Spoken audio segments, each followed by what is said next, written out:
अभी मौका है कि अमेरिका होश के नाखून ले।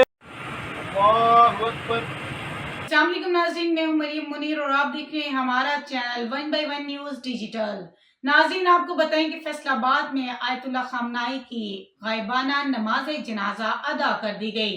जमात इस्लामी रहनुमा और वकला के साथ शिरका की बड़ी तादाद ने शिरकत की।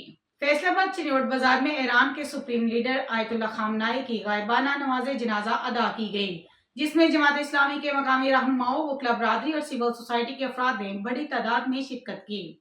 नमाज जनाजा के बाद शिरका की जानिब से ईरान और फलस्तीन के हक में नारेबाजी की गई और मशरिक वस्ता की हालिया सूरत हाल पर इजहार ख्याल किया गया।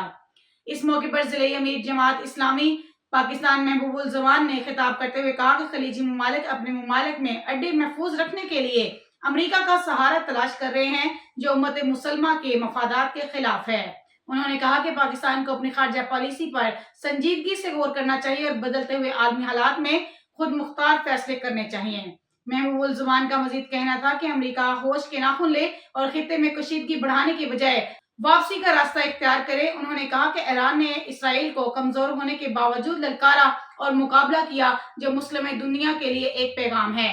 तकरीब के इख्तिताम पर शुक्का ने खित्ते में अमन और इस्तेहकाम के लिए दुआ भी की। मजीद ऐसी खबरों से बाखबर रहने के लिए देखते रहिएगा चैनल 1 by 1 न्यूज़ HD।